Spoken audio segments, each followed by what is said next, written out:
hate them. I did go there, but I can't stand that. That's like me in Wisconsin, dude. Yeah, I root against my own school. I hate the Badgers. Words to live by. Words to live by. We are live Saturday morning, college football week 10 from Awesemo.com. DFS picks, betting, whatever it is, we have you covered. Myself, Ben Rasa, here with my partner in crime, Matt Gajewski. We are ready to go. We had 14 games. 2 were eliminated, so we're already ahead of the curve. 12-game slate, Pac-12 football. You must be pretty excited. Yeah, dude, I love Pac-12 football. My USC Trojans are playing, so I'm excited about that. No. Yeah, they play at 9 a.m. Which is amazing. I actually do like that being on the East Coast, but I wonder, do you think they like that? I don't know. I think I was born to live in the West Coast, and if the game started at 9 a.m. here, I would be so pumped. That is awful. Awful. I've been to Vegas more than a few times in my life, and the only complaint I have is that I can't. You have to get up so early, and then it's like 6 o'clock, and everything is done, and it's and then I'm ready for bed, man. It's perfect. Yeah, well, okay, there you go. You know what? I respect that hustle. I respect that grind. Chat, what's going on, everybody? It's good to see a lot of regulars, and we are going to get into it right now. Let's just do it. We got 12 games. We've got some new teams, as we've mentioned, and the first one up, it is a Pac-12 game. It's Arizona State fighting Herm Edwards, going to USC, 11-point dog. USC's 11-point favorite, 55.5 total.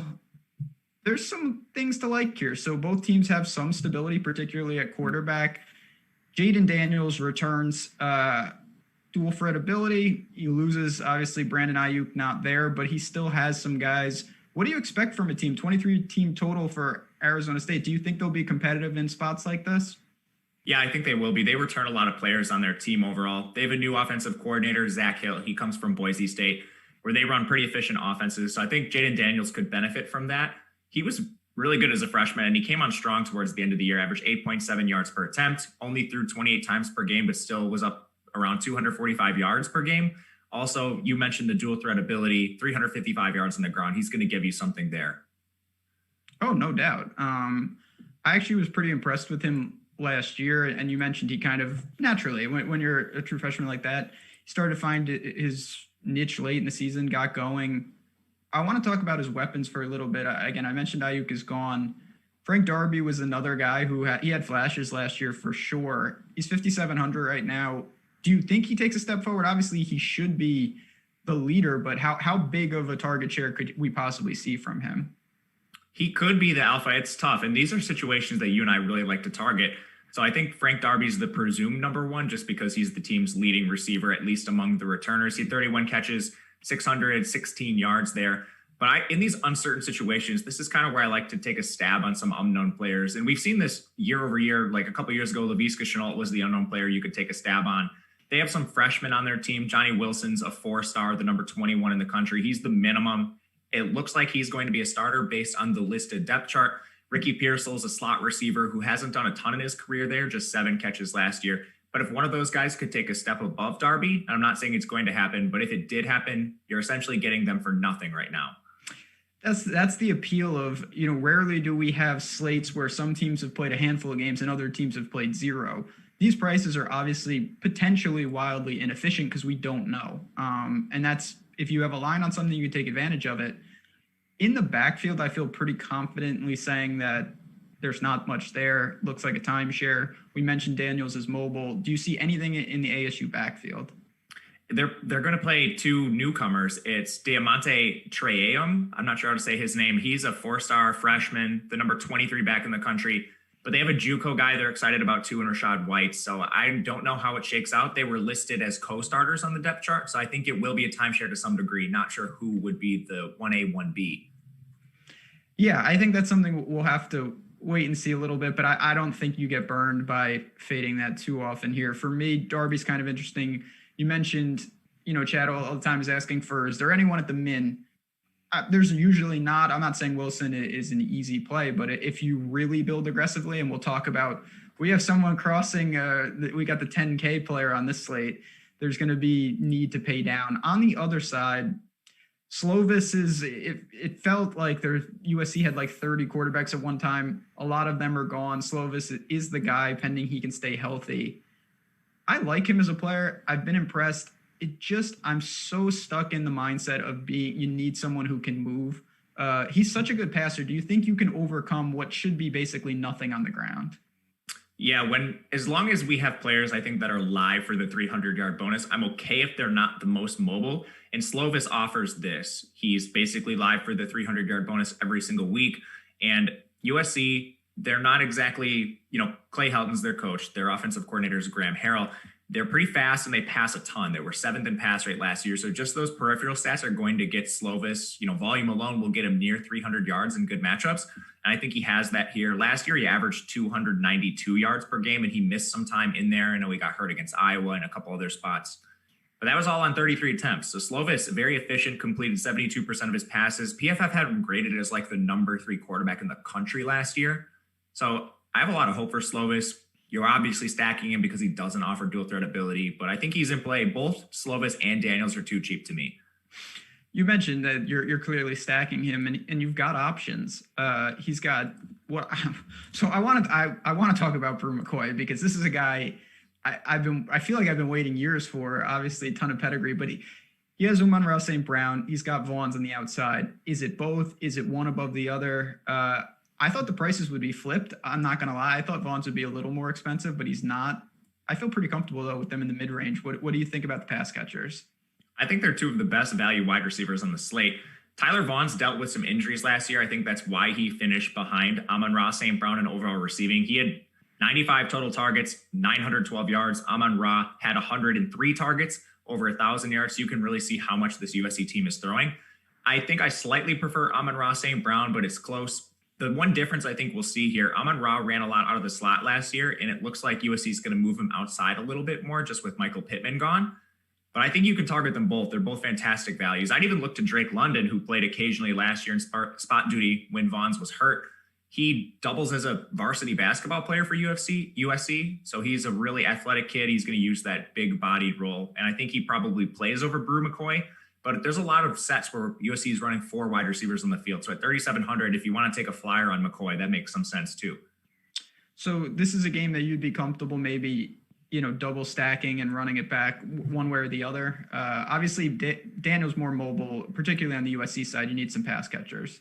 Yeah, I'll be stacking this game for sure in some of my lineups. There was a slate last year. I can't remember what tournament it was, but it was one of the most shocking things I've ever seen in a DFS tournament.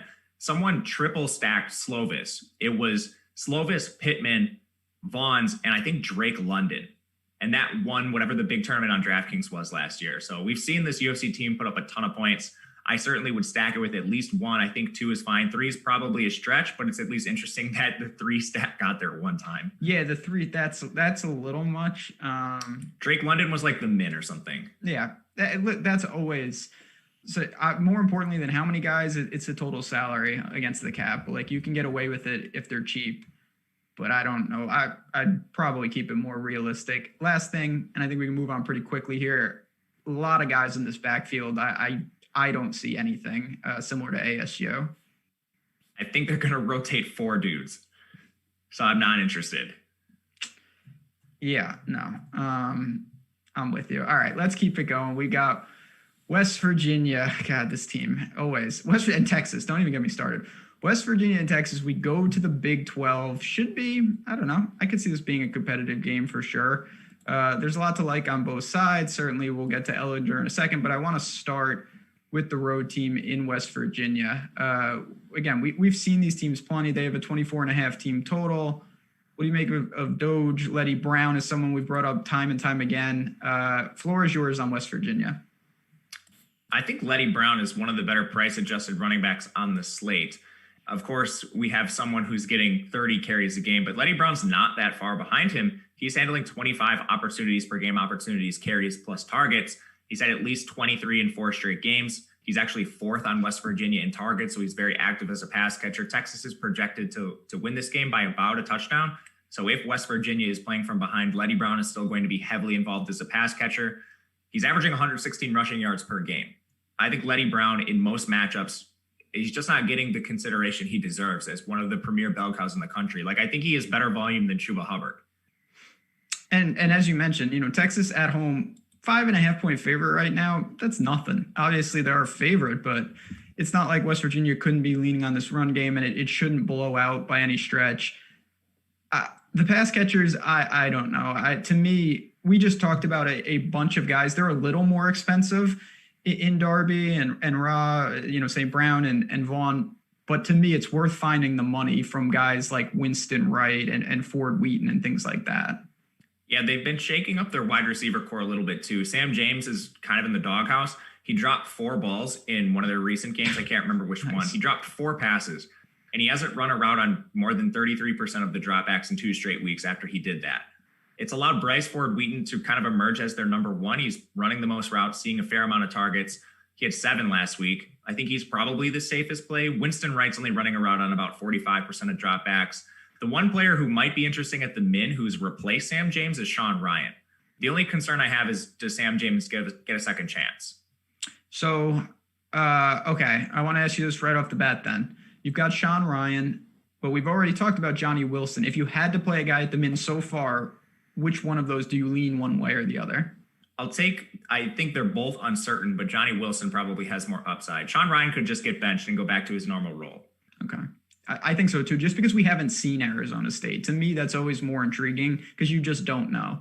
On the other side, we've got Ellinger, 9,300. It's tough because obviously he's amazing on the ground. He can rack up the touchdowns. He's just not really throwing volume, though, is bad. And they've got so many guys in the backfield. The wide receiver core is starting to narrow, but I'm still not super comfortable with it. What do you make of this Texas team and the offense particularly? They're trying to be a run-heavy team, and I'm not sure why they've gone this way. Ellinger's passes have decreased. His yardage has decreased. The overall offensive output has decreased. I don't know what it is. He hasn't eclipsed 287 yards in any of his last 5 games, which is pretty bad, considering he's throwing the ball a lot. So it's been inefficient. The receivers have been rotating. You mentioned they're narrowing a little bit, and that is true. But I don't even know who is the number one between Joshua Moore and Jake Smith because Jake Smith has been hurt so much. It's conceivable that Jake Smith is the number one receiver for this team. He's 5K, and I think if you're playing one of them, it's him. So, yeah, that's what I was kind of going to ask. If you think that's the case, then it kind of is a buy low spot just because his price has been depressed due to injury, not potential usage or role. Yeah, he's played in 3 games, and one of them he was limited coming back from the injury. His 2 full-time games, he had target counts of 9 and 10, and he plays basically entirely out of the slot. Yeah, I mean, 12 games, I'm not super into it, I'll be honest. I get it a little, but to me, it just has the makings of a game it doesn't really scream upset. Letty Brown, probably my favorite play in that game overall. For sure. I'd say if you're looking for value, which you're probably not in the Texas backfield, but Keontae Ingram's out. So it'll be a 2-man rotation instead of 3 with Bijan Robinson and Roshan Johnson. It's just, yeah, I mean, the problem, I always have the same problem. It's like you got them and then Ellinger just runs it in himself and it just vultures so much from that backfield. But we'll keep moving. Either of these games so far, Chad, obviously we are going to talk about betting. I don't have anything for either of them. I think those spreads are fair. I've got some hot takes, a little too dangerous, but we've got some betting takes in this show. I'm not sure I'm going to be betting teams like Nebraska or anything like that, but we'll see what we can do as the show goes on here. We're going to the ACC, UNC Duke, not as big of a rivalry as they are on the hardwood, but 11.5 point road favorites for North Carolina. 62 total is pretty good. Listen, we've seen this team. They're certainly got some upside. The loss, it's been bad here and there. Florida State, Virginia, these are the type of things, but they do score. Talk about Sam Howell's obviously a playmaker, 8,100. Where do you go from him? And then we've got, of course, the receivers in Brown and Newsome. Sam Howell has been really efficient, and it's basically the same way he played last year when he was a freshman. He's throwing just 29 times per game, but averaging over 300 yards. So we're getting an extremely efficient signal caller. He already has a pair of 300-yard games, including 443 yards in his most recent game. Gives you a little bit on the ground. He takes a lot of sacks. So some of that rushing upside is mitigated. He only has 17 cumulative rushing yards this year. He's only basically been stackable with Diami Brown. And I'm not sure why, because both Diami Brown and Daz Newsome had 1,000 receiving yards last year. But Diami Brown has a 31% target share, and Daz Newsom's down at 15%, which is really interesting because I looked at the routes, and Daz Newsome is running just as many routes as Diami Brown. They play very different roles. Diami Brown is an outside, like X receiver. He runs downfield. Daz Newsome is a slot receiver. He runs all those underneath routes, but he's still not being targeted. North Carolina, to me, it's just been fascinating to see the evolution of their prices. We started the year, it was not like this. When we started the year, the backfield, both these guys somehow have risen in price, and it's hard to argue. Javonte Williams has 13 touchdowns. He's just been getting there week after week. It's always a tricky thing, and this is where I think North Carolina is tough to break down. Can you include those guys with Howell? Because they're such a prolific offense. Can you do that even if it's not the best correlation? Probably not because of cost. We even saw a winning lineup this year play both Javonte Williams and Michael Carter. They were both at cheaper price points when that happened. Like Javonte Williams at 8.5K and Sam Howell at 8.1 is going to put a lot of restrictions on your lineup. There are minimum price plays if you want to get risky and do this. I think there's better ways to approach this slate. It's interesting to me that both Javonte Williams and Michael Carter have essentially the same opportunity. Williams is averaging 107 rushing yards per game. Carter's averaging 108. Carter actually has 12 fewer rush attempts. Carter's actually out-targeted Williams 17-13. They're both, I think, pretty good plays. They're seeing it's a dead even 50-50 split, but Carter's over 2K cheaper. Yeah, obviously on a slate like this, that savings is immense. Oh, man, they're a tricky team. Obviously, I am interested with the stack just because they can rack up the points. And they've just been, we've seen them let in inferior opponents. It's not like Duke can't have some success. So let's move to that side of the ball.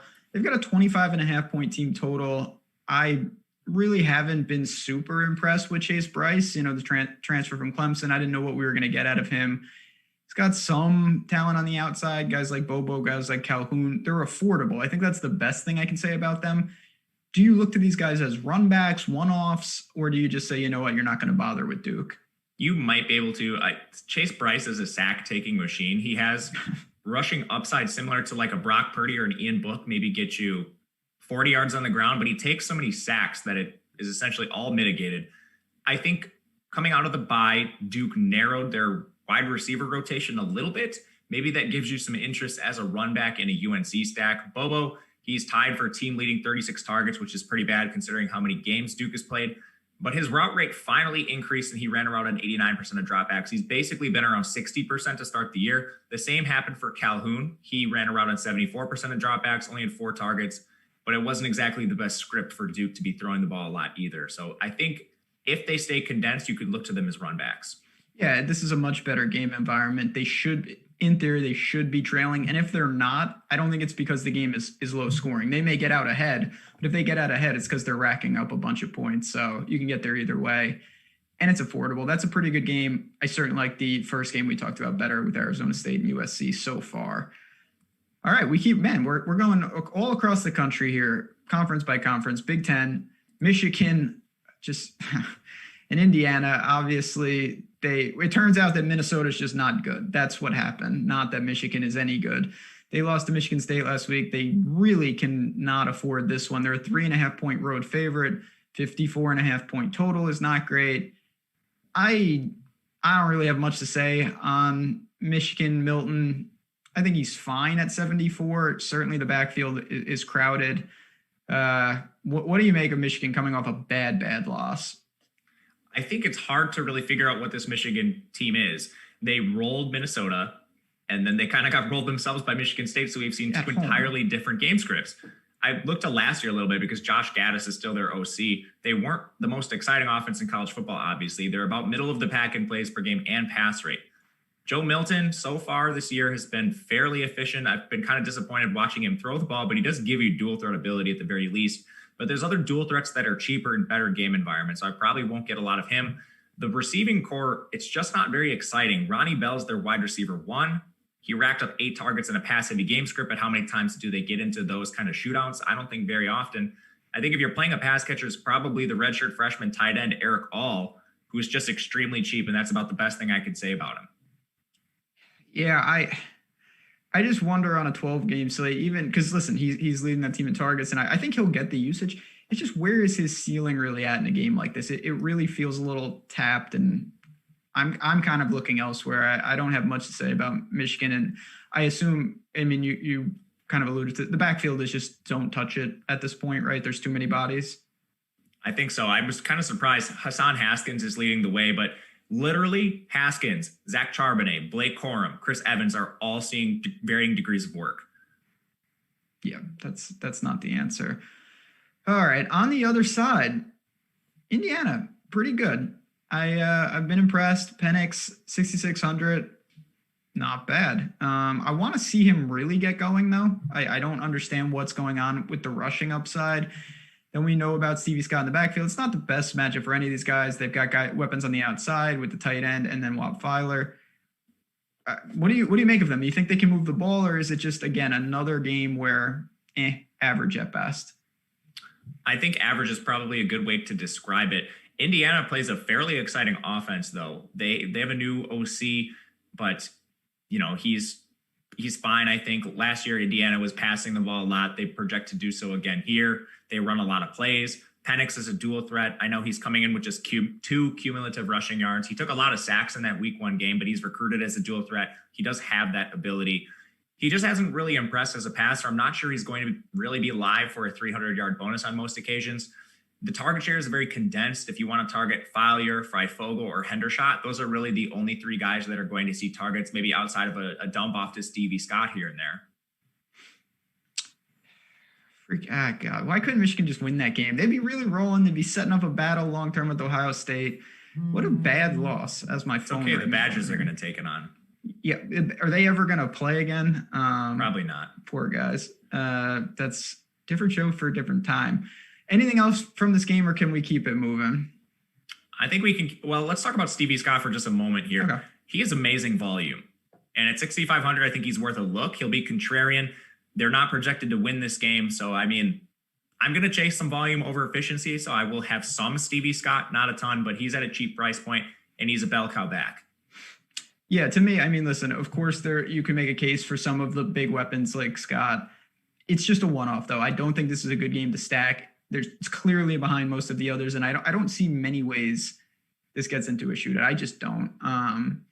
Let's stick in the Big Ten, though. And before I do that, chat, it's good to see we got all the regulars in here, which is good. So you can all hit the like button. We appreciate that. I do want to say real quick, obviously, if you haven't subscribed to the YouTube channel, no better time to do it. You hit that, you hit the notification bell, you can get all our content. We're going to be busy. It's the Masters next week in golf. So I'm going to talk about that. We've got big things coming up. Obviously, NFL, MMA, all sorts of sports. And then basketball will be here as soon as we know it. College basketball, me and Matt have some things. Next week, we're going to be talking a little college basketball, behind the scenes brainstorming, because we're going to bring some coverage. It's my favorite sport to bet. So I'm very excited about that tipping off soon enough. But again, let's stick with the Big Ten, Michigan State and Iowa. Interesting game. You mentioned before the show, you might have a lean on the betting side. Spartans plus 5.5 right now, over under a 47. That doesn't scream great value for DFS though. I bet Michigan State already. I'm not sure how I feel about it today, but Michigan State, they have a completely new coaching staff. Mel Tucker comes in as the head coach, brings Jay Johnson with him from Colorado. They're a pretty exciting offense overall, I think, just based on what we saw out of them last year. They're a little above average in pass rate, a little above average in plays per game. And we've seen that so far to start the year. The Spartans are running really fast and passing the ball a ton. And Rocky Lombardi's really surprised me. I did not think much of him after watching him in occasional spot duty when Brian Lewerke got hurt in the past. But he's thrown over 300 yards in both of his games this year. They're throwing so much that there's always going to be the chance that he hits that. And he has very clear and cheap stacking options. So I think we could look to maybe some Michigan State stacks. The total's not fantastic on this game. It's one of the lower ones on the slate, but we've seen Iowa struggle. So maybe it's worth a look. So I want to dig in a little deeper to that. And again, I wasn't overly familiar with Michigan State, certainly coming off a bad loss against Rutgers. I didn't think much of them. Naylor was someone, though, I thought would be a pretty big contributor, and certainly the transfer from Western Michigan and Jaden Reed. Ricky White, who I was completely unfamiliar with, was outstanding last week against Michigan. He almost had 200 yards. Is that an anomaly, or is he actually going to long-term be the top-end target for them on the outside? He kind of came out of nowhere. He's a 3-star recruit. He's a freshman this year. He's 6'1", 175 pounds. He was the number 70 receiver in this incoming class. And I think we could look to him playing a larger role moving forward because he ran more routes than Naylor and Jaden Reed. He was on the field more than any other wide receiver, and he was clearly the favorite of Rocky Lombardi last week. I think this could be a little variant on a week-to-week basis. I'm a guy that really likes Jaden Reed a lot based on his freshman season at Western Michigan, where he had nearly 800 yards himself. Jaden Reed is more of a downfield burner type receiver. I think Jalen Naylor, who's their target leader right now, is going to be more of an underneath pass catcher, move the chains type of guy. I found it interesting that Naylor has the largest target share of the bunch, 30%, but he's the cheapest receiver. So is that all in all, factoring in costs, is that maybe where you'd like to go most?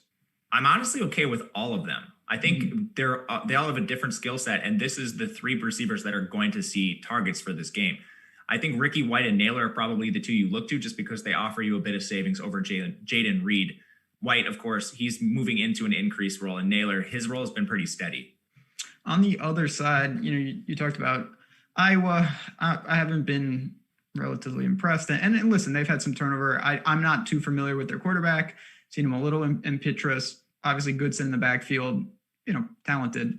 Again, it's just not a great game environment. I think most of that's driven by Iowa. What do you make of the Hawkeyes? Is there anything there that we think we need to take notice of? They've been getting killed in games, and they're running way faster and passing way more than they usually do, and I think that's just because they've been losing. Last year, they only ran 68.5 plays per game, 49% pass rate. Of course, their coaching staff is exactly the same, and it's going to be the same until the end of time unless they fire Kirk Ferentz because he just hires his family. So they're going to be the same offense we always know and love. Spencer Petras has been terrible. He's averaging 45 pass attempts per game and 241 yards, has essentially no dual threat ability. And unless they play Rutgers, he's probably not going to ever hit the 300-yard bonus. So I'm out on Petras. I think maybe we could look to a cheap pass catcher because Amir Smith-Marset is out for this game after he got a DUI last week. So they just have a ton of cheap pass catchers. Otherwise, Tyler Goodson's really the only guy with significant volume and talent. Yeah, to me, again, broken record, 12-game slate. I don't think much of Iowa. I have not bet Michigan State, but I'll put it on the list. I'm gonna look into that after the show. Maybe I'll come on board with some of your. We were both on BYU. I will say BYU last night late. They hammered. That was great to see. They're really good. Their lines are egregious every week. Remember when they played Navy? Yes, that was the opening week. That line was egregious. Yeah, it was like 40-0 immediately. They look good against Houston. The only team they've struggled, they were like a 30-point favorite against one of the made-up Texas teams, and they looked sluggish.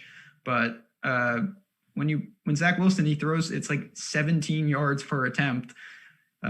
Good for him. Don't bet those player props, as we know. Anyway, here we go. Keep in mind, this is a big-time game in the SEC. Florida, Georgia. Of course, it's at the neutral field in Jacksonville. 3-point spread. Georgia is favorite. Again, 54-point total. I've been saying that a lot so far today. So Florida with Dan Mullen at the home, they had COVID issues. They're back in business. We know what they want to do. Obviously, they've got Kyle Trask, who's been outstanding. They've got Pitts, and they've got Tony. It's just Georgia's defense is no joke. Can you pay what I think is a premium for a guy like Tony at 78? Can we look to Pitts at 62? Or is this just a really bad defense to go against? I thought Pitts would be more expensive than Tony. So did I. I really don't understand that. I don't understand it either. The volume's not very different, and Pitts actually has the better volume on the year. He's a 24% target share to Tony's 21%.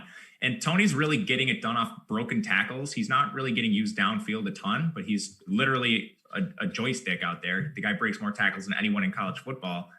So it's probably Pitts for me if I'm playing anyone. You can't play a runner. They just don't run the ball ever. Dameon Pierce, their leading rusher, he's not eclipsed 9 carries in 4 straight games. I'm probably not stacking Pitts against the Georgia defense. Stacking Trask against the Georgia defense. So I think maybe it's just one-off plays with Pitts. It's more for me just elimination. All right, the backfield's gone. I'm not going to pay $8,100 for Trask when I can take a discount to Slovis. For me, it's not close. Tony, I'm not going to pay $7,800. You mentioned he's, to me, drawing, and I'm not saying he can't do this, but he's drawing to a 60-yard, gadget pass. The only guy I think you could look to is Pitts. He's going to get red zone targets. He's a tough matchup for any defense. I'm not running to the window to play him, though, I'll be honest. I'd be comfortable just passing on Florida. And it's just because of Georgia. They're a good team on their side. I'm not exactly running to the window to play anyone there. I want to ask you mostly about Zamir White. 72, I think they've finally, I don't know if they realize is the right word, but he is the alpha back, in my opinion. Do you think they lean on him or does Stenson Bennett get more involved? I think they lean on him. Stenson Bennett is just a game manager, and he hasn't really shown the ability to be much more than that. He doesn't have dual threat ability, averaging just north of 200 yards per game. And you're right, Zamir White has slowly worked his way into more and more work there. I think he will continue to be the lead runner. There still will be the occasional Kendall Milton, James Cook, Kenny McIntosh if he's healthy. They'll get work, not a lot, but together, the three of them, maybe it'll be enough to siphon off, put Zamir White around 15 carries rather than like the 20 we would hope he gets. I think also it's a product of game flow too. If Florida is trailing and Georgia can lean on the running game, I'm not saying that those guys won't siphon off some carries, but I think as a backfield, they could have a monster usage, and Zamir White will get the majority of that. On the outside, I don't know what to really do. Like, first of all, what's the status of George Pickens? Do you know? I think he's going to miss the game. We don't have legit injury updates from Georgia, Obviously. But if I had to guess, I would say he's going to miss. Does that make, certainly him missing Kyrus Jackson should be the guy in line for a lot of work. Again, is it just a product though of in the mid-range? We've talked about a lot of receivers already in better game environments. Do we just look to them? Yeah, that's the thing. Like, if you're thinking about Kyrus Jackson, you should probably just play Tyler Vaughns. Exactly. See, that's the opportunity cost. That's such an important thing. Of course, you need to evaluate each play, but it's also in relation to the individual slate. And on this slate, there is a lot of mid-range receivers that I feel pretty good. As Chat just pointed out, Pickens didn't travel with the team, it looks like. So he's not playing. Okay. Yeah, that'd be, if he plays now, that would be extreme. But yeah, so without him, I still don't think that I'm really there on this team, to be honest. Maybe Zamir White, but even that, not there. James Cook, no, not for me. Yeah. Anything else here? Good game. I lean Florida slightly. I have not bet it, and I'm not sure I'm going to. If it goes to 3.5, I may take a small position on it, but not one of my favorite games to bet either, to be honest. I think Florida would be the team I take, but I'm with you. It's not a game I love. I think there's better spots. Like this barn burner. Here we go. Big 12. We've got Kansas, the Fighting Jayhawks, as bad as it gets, against Oklahoma. Naturally, this is a monster spread. Oklahoma is, what are they? I think it's 5.5 touchdowns, 38-point favorite at home, over under 63.5. I guess we can start with Kansas first. We'll get them out of the way. The other, not Jaden Daniels, Jalen Daniels, the 17-year-old, obviously he's struggling. What are we doing with Kansas? Anything? They're going to get killed. No. You're not playing Kansas. Okay. Daniels hasn't had more than 207 yards in a game. Yeah, so they can't get the 300-yard bonus as a team. So that's just bad. Cumulative bonuses. All right, you know what? They only have a 13-point team total. Let's save some time so we can do more egregious things later in the show. This other team, Oklahoma, 51.5 team total. They are in play, obviously. So this is the age-old question. We've talked about it a lot with Clemson. We know they're going to get theirs. It's just how much will Spencer Rattler get? He's 9,100. He's not a zero in the rushing game, but this is not obviously what we've seen out of Oklahoma quarterbacks in the past.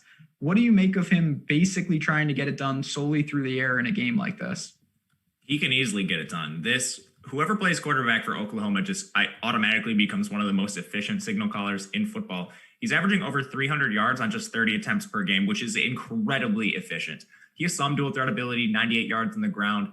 Kansas' defense is atrocious. They're primarily getting beat up by opposing runners, but I think it's just because nobody really needs to throw against them.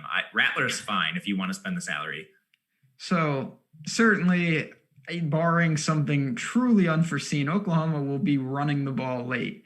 Problem is, it's a very tough backfield. It's not one I don't think we can just gloss over and say it's a timeshare because they're going to get theirs.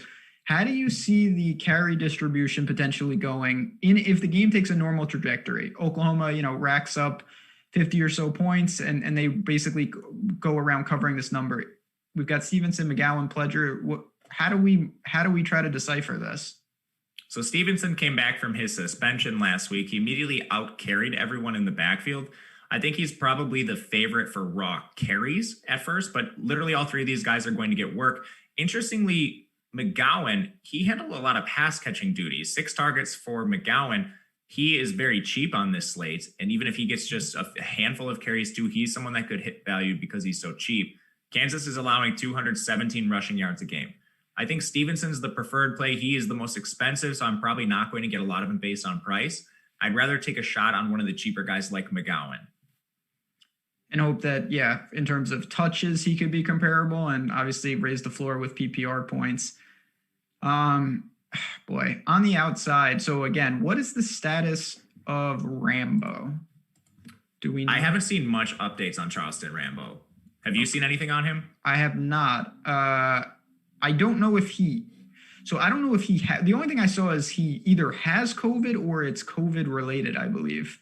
Last I saw was questionable. Questionable COVID. Okay. Yeah. I don't think, and Chad, if you have news, obviously drop it. I don't think it's injury related. So if he does play, I don't see how he could be limited. It's an all or nothing type of situation from what I have seen. I did not see the COVID news. Really? Okay. I saw that somewhere. I'm trying to look for it. I believe it was a COVID situation, but someone by the Twitter handle of Football Junkie tweeted that it was out due to COVID, but this is not a verified person. Well, that's my burner. Don't out me. I will say this. Okay. Not the end all be all, but on DraftKings, it says Rambo won't play. They're talking about the previous game, Texas Tech. Rambo won't play Saturday against Texas Tech due to COVID-19 protocols. Okay. DraftKings is reliable. I don't know if he has COVID or it's just like contact tracing or whatnot. We have to keep an eye on that. I'm going to assume for time purposes that he's out. If he is out, Marvin Mims figures to get a big boost, but he's 6,800. Do we pay that salary? Do we go to Weiss? Do we go to down the list of guys who could be worked into the offense?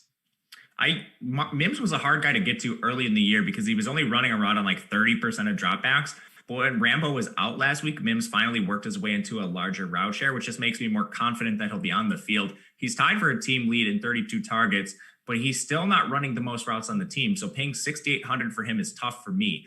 You have a guy in Theo Weiss who has one fewer target on the year. He's on the field a lot more. I think he's the more viable play. They're going to run a timeshare receiver. So it's like Clemson. You're playing this wide receiver roulette. I want to take a shot on a guy who's on the field more often than not, and that's Weiss over Mims. Not by a lot, but it's a $2K price difference, so I'll take the savings there. You could also look at Stogner, their tight end.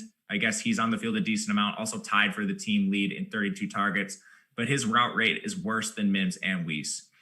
It's just tough. Listen, I wouldn't fault anyone for going to Oklahoma. You're going to have opportunities to grab one of 7-8 touchdowns in this game. You just have to hit them. You got to get them before your guys get pulled. And that's just really what we have to do with these large spreads. Total side note, and I know it's just a theory question.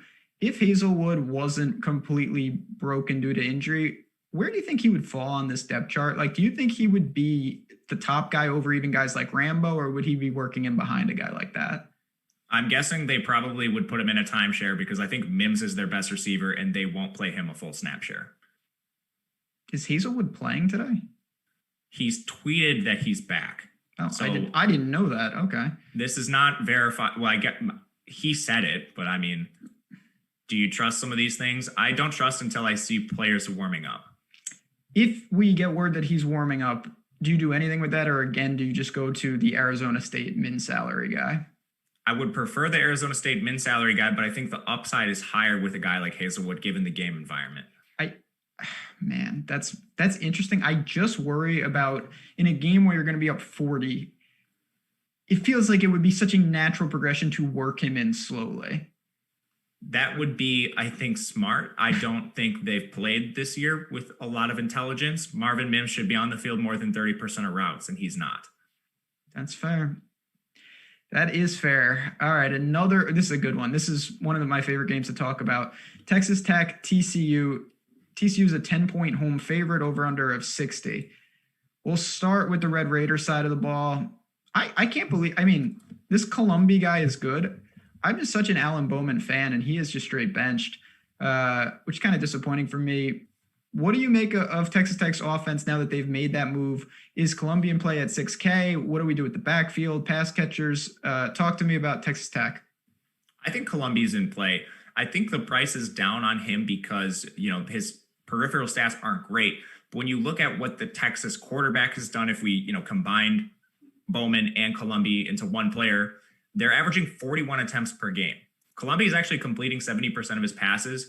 They're just running this little dink and dunk offense, 6.9 yards per attempt. It's basically a lot of wide receiver screens underneath stuff. Columbia's dual threat ability, and that's an area where he's better than Bowman, which I think makes him attractive for DFS. When you talk about him, like you mentioned, he's got some dual threat ability, but I still think clearly if you play him, you're going to want to roll out some pass catchers. I don't know. Who's even helped? We've got Vasher. Missed the last game. They've got a You won't bunch get of an other... update on Vasher. What'd you say? You won't get an update on Vasher till game time.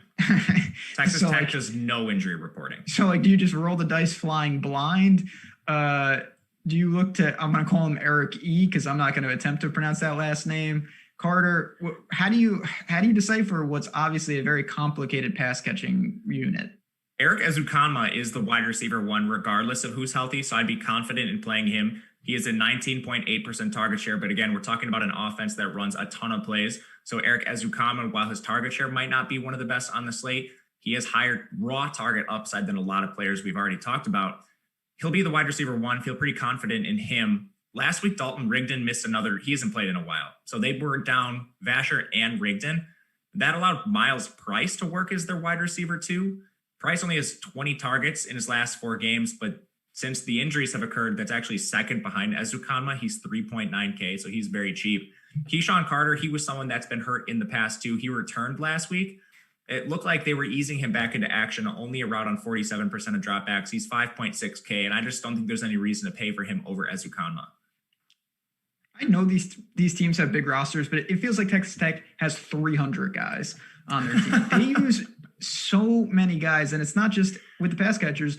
Their backfield, Sir Roger Thompson, they've got him, but then they've just got like 5 other guys. Talk to me particularly, your article, which is on the Awesemo.com site. It's got so much information in it. That thing is a monster. But one of the guys you brought up is Taj Brooks. And if you're looking for a pay down running back, 3,300, what do you make of a guy, and do you think the volume will be there to justify it? He's like the 1A to Chadarius Townsend's 1B to Sir Roderick Thompson's 1C. None of them are going to see a lot of volume because they cannibalize each other, but Taj Brooks will most likely see the most, and he's 3.3K. I think you run into a discussion on this slate. Where are you paying down for value? And I think there's a case to be made for someone like Taj Brooks, but I think overall it's going to be more receivers. And I'll try to get to the expensive running backs I know that have a locked-in workload over a guy like Brooks.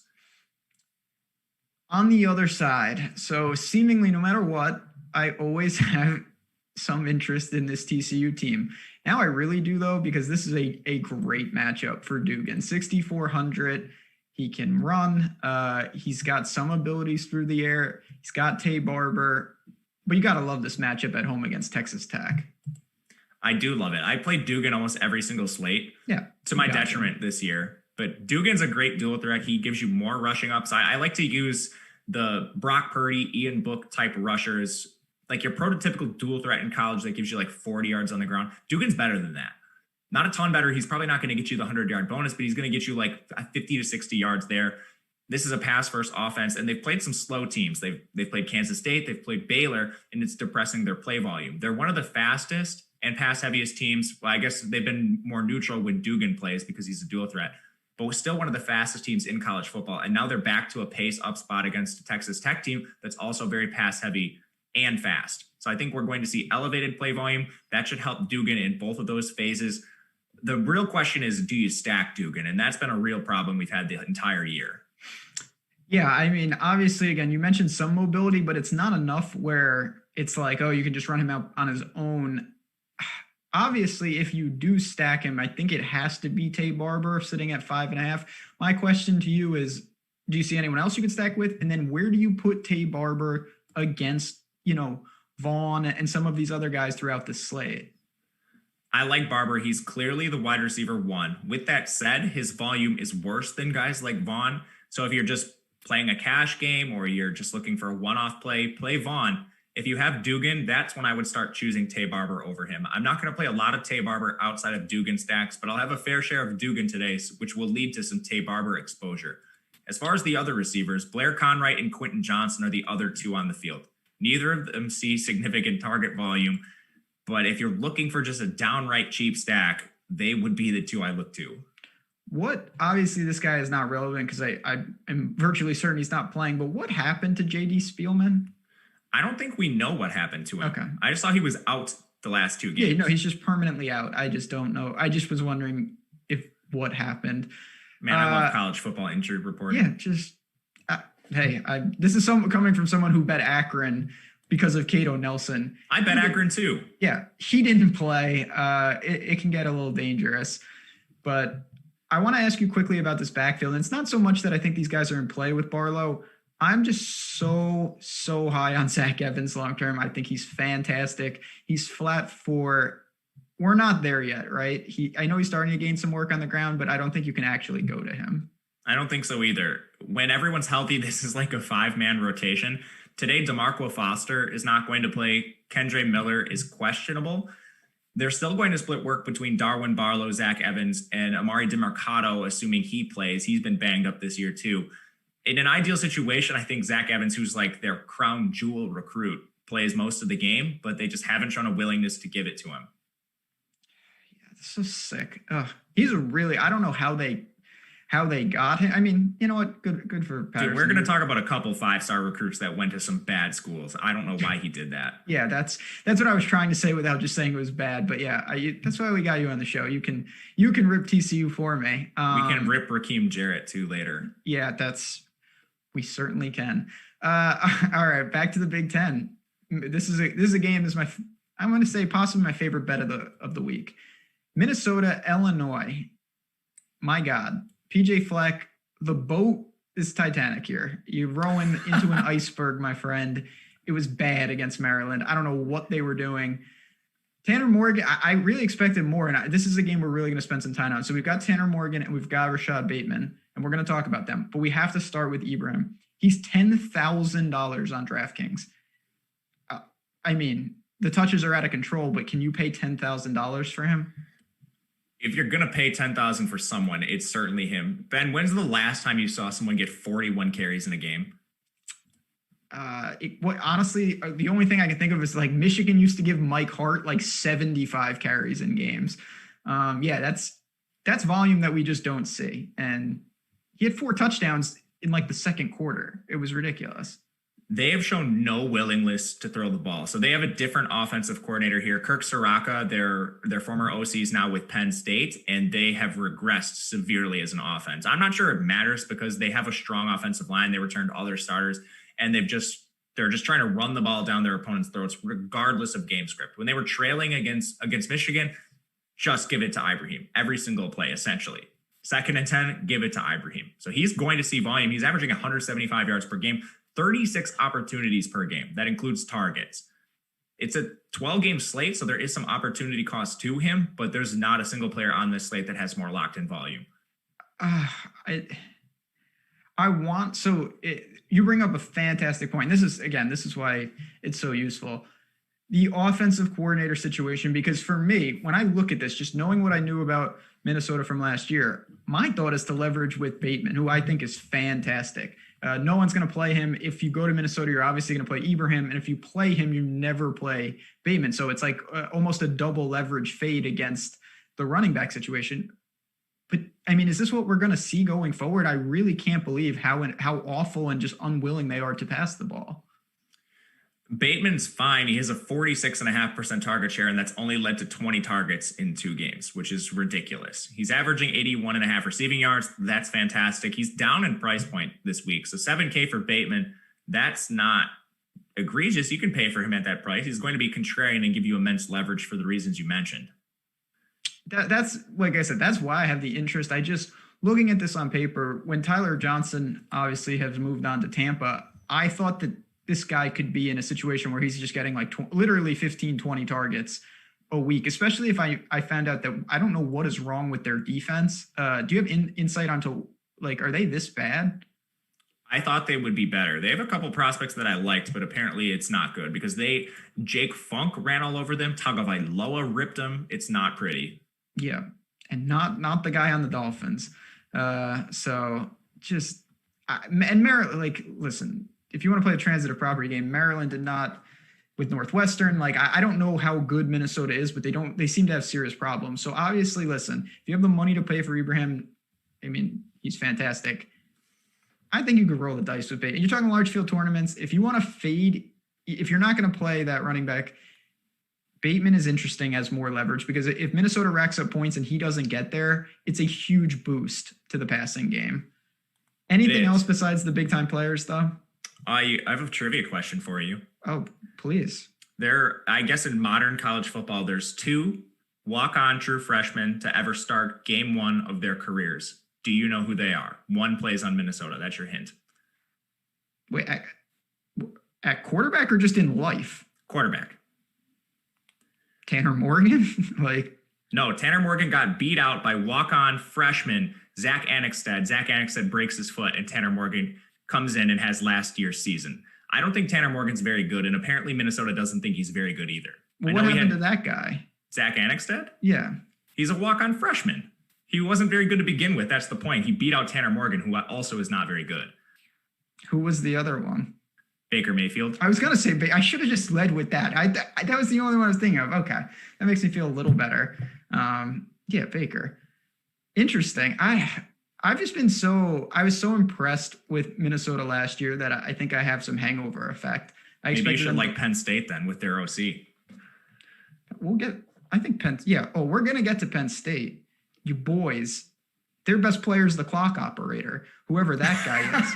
I mean, I don't know what goes on up there, but let's go to the Illinois side of things. I actually like Illinois as a bet today. 7-point dogs.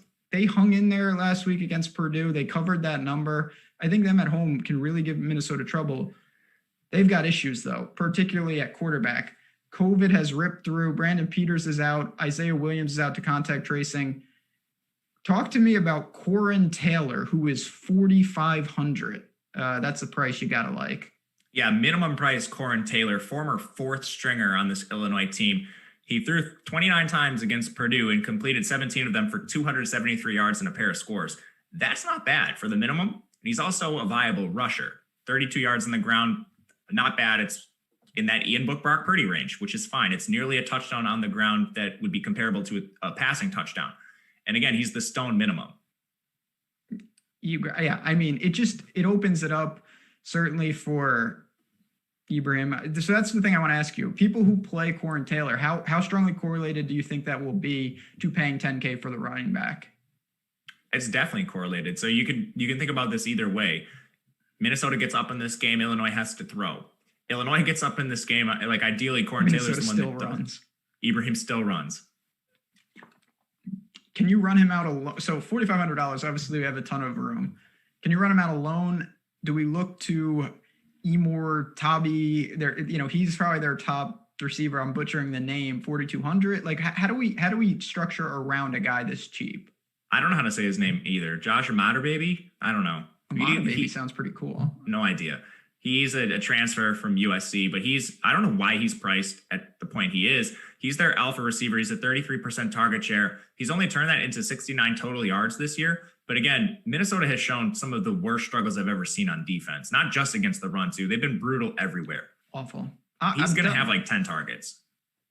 I think Illinois is going to be all right. I really do. I think they can win this game. The backfield, it's a little tough. Again, another timeshare with Epstein and Brown. I don't have really much else to say.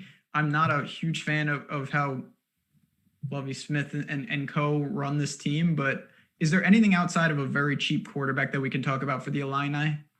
Probably not in the running game. I mean, I also thought this about Jake Funk last week. Although Jake Funk did work his way into being like the sole running back there, I don't think that happens with Epstein and Chase Brown. So I'm probably just going to play the cheap quarterback and maybe the alpha receiver who's at 4.2K, Josh Amadababy, whatever his name is. Yeah, I like it. And like I said, I think that Illinois can win this game on the betting side. I want to circle back a little. We're going to keep it moving. Chad has pointed out in the chat, this is why we pay you guys the big bucks. We appreciate it.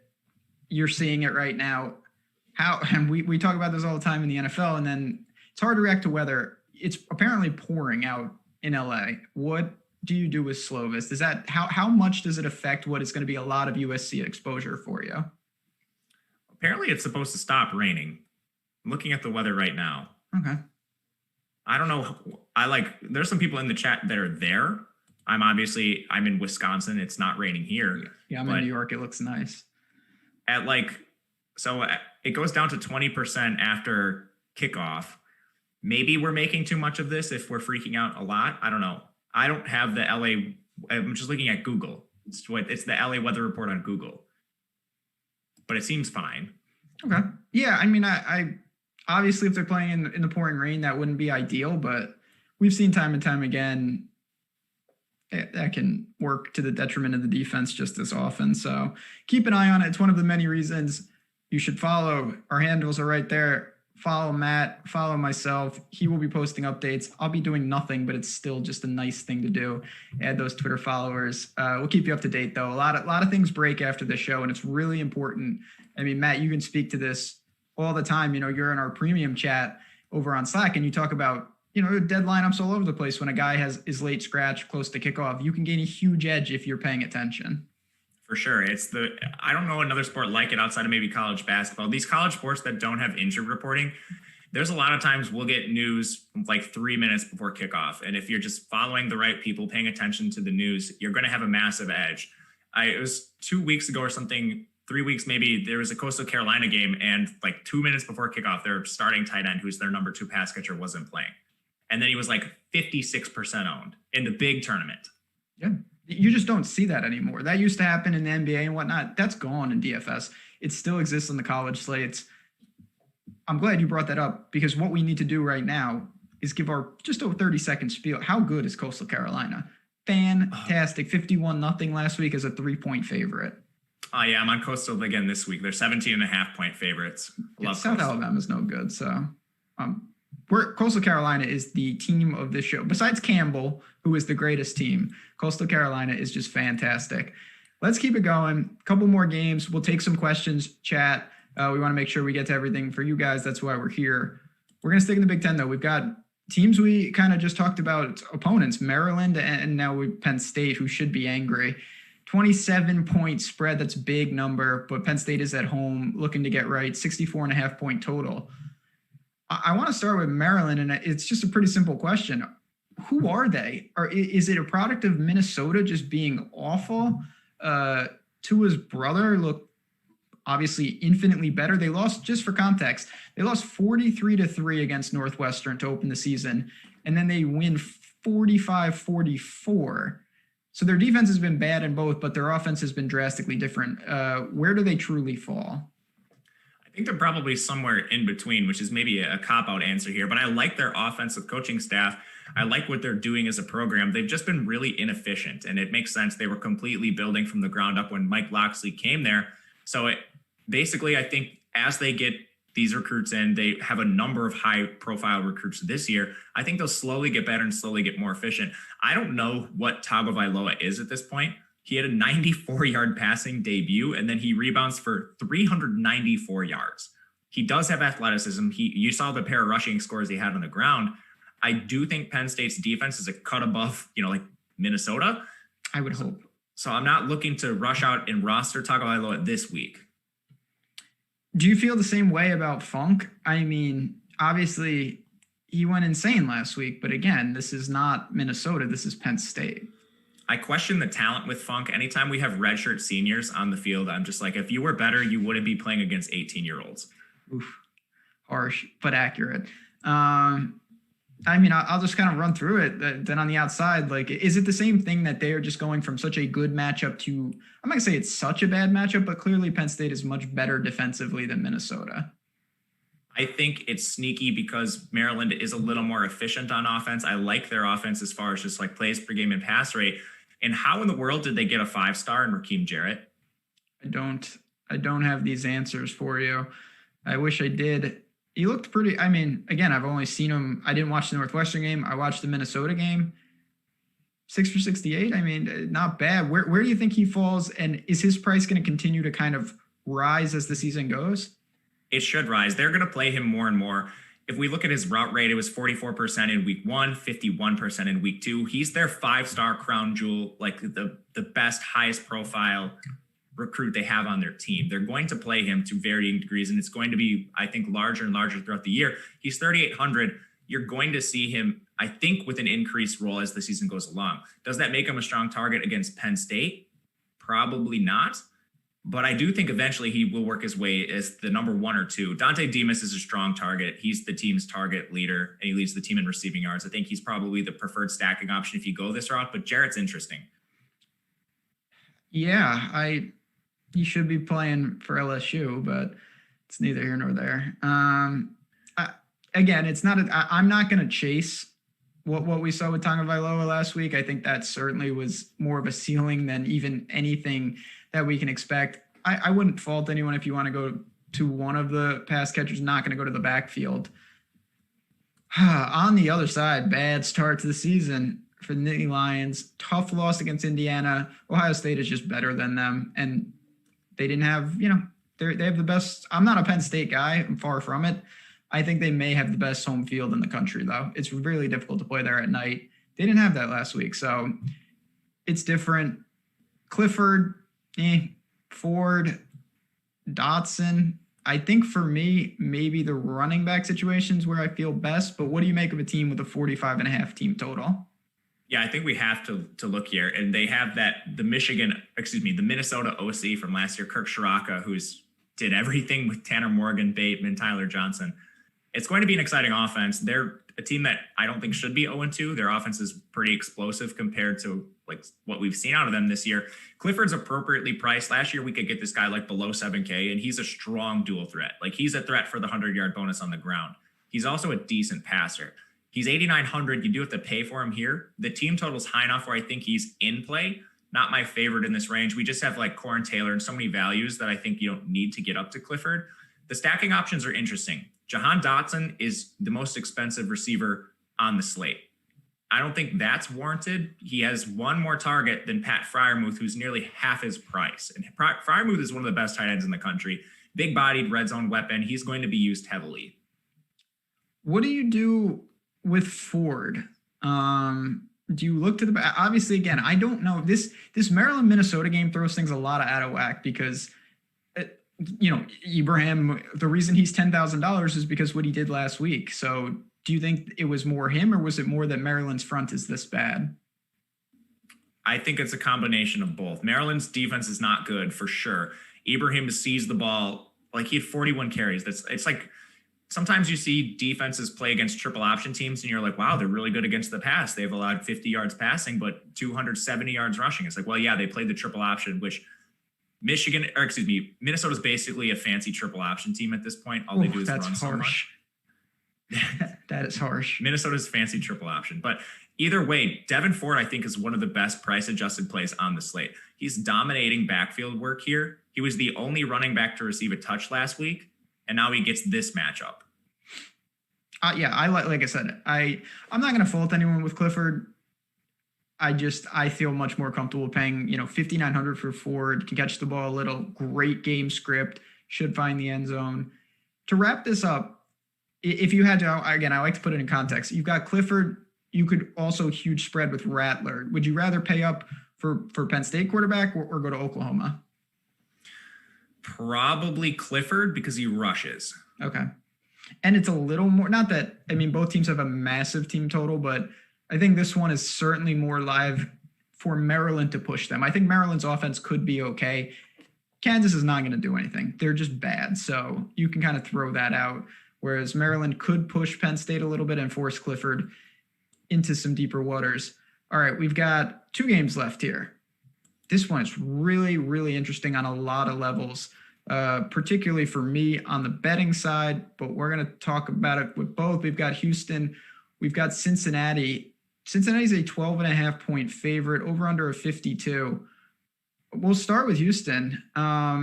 Listen, they've got some stuff going on. Tune I've been impressed with at times. BYU is really good. So I don't factor in that loss. Step one, Stevenson, doubtful still, hasn't been ruled out, but is that where we're at? Yeah, I don't think he's going to play. I saw he was unlikely. So without him, obviously it's a big loss for this passing attack, but some other guys should be tasked with volume. What does that do to Tune? And then what do you think about guys like Corbin, like Dell? They could be trailing, should be trailing. Can they throw against the Cincinnati defense? Probably not effectively, but they're going to try, and they're going to throw a lot. Tune is averaging 36 attempts per game. 300 yards passing per game is fantastic. He likely doesn't reach that here. Just it's the toughest team he's faced all year. I know BYU is a very strong team as well, but Cincinnati is just the stone nuts on defense. Tune is also playing not only without Stevenson, but Trayvon Bradley's out too, who's their number 3 receiver. So we're looking at Corbin, who's their slot, probably going to see an elevated target share at 5,500. The number 2 receiver at this point sets up to be JUCO transfer Nathaniel Dell. With Stevenson getting hurt in last week's game, Dell popped up for a 10-target game himself. And in that game, we also saw Trayvon Bradley with 10 targets. He's gone too. That means we're likely going to have to go deep into the recesses for a pass catcher on Houston, and Bryson Smith is probably the guy who steps up. Min Price, 4 targets last week, ran a majority of the routes among the ancillary pass catchers, and it's not like he's a nobody. He's caught some passes for Houston in the past. He has actually been on the field at times. So I think Bryson Smith is a pretty decent play at the stone min. I'm gonna batter you with this question game after game. Where does he fall amongst these Johnny Wilson and some of the other flat min receivers? I think Bryson Smith might be the best one because Houston is going to throw so much. Good game script, should be forced into action. I think I tend to agree. The one thing, and this is kind of we can. Do you have anything to say on the backfield before we move to Cincinnati? When Mulbacar is active, it's like a 50-50 timeshare. Not something I think we want to target where they're near 2 touchdown underdogs. So my first question to you is Cincinnati as good as they seem? Because they seem like they are really good. I think they're pretty good, but they haven't played anybody. Like as soon as they play some Power 5 teams, we'll see. But that's not going to happen unless they get into the playoff. Yeah, I mean, what I want to ask you. SMU and Memphis are some of the better teams in the American. It's teams that have given some Power 5 teams trouble. They absolutely demolished both of them. 42-13, 49-10 against Memphis. Ritter, we always talk about, he's just a game manager. Well, he didn't look like a game manager the last couple of weeks. He had a $179 and 3 touchdowns on the ground against SMU. Obviously, that's an outlier. But what is Cincinnati right now? Like, are they a team we can look to? I'm starting to lean yes, and he's 8,700.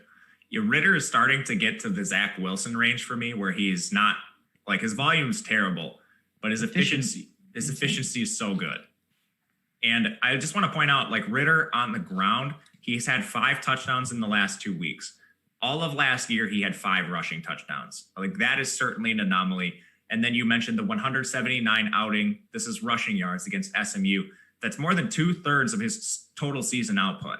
Another outlier. So I think Ritter, the expensive price at 8,700 is unwarranted. I would rather get Clifford. I would rather get Rattler. I would rather pay down for Slovis. There's a lot of things I would rather do other than playing Ritter.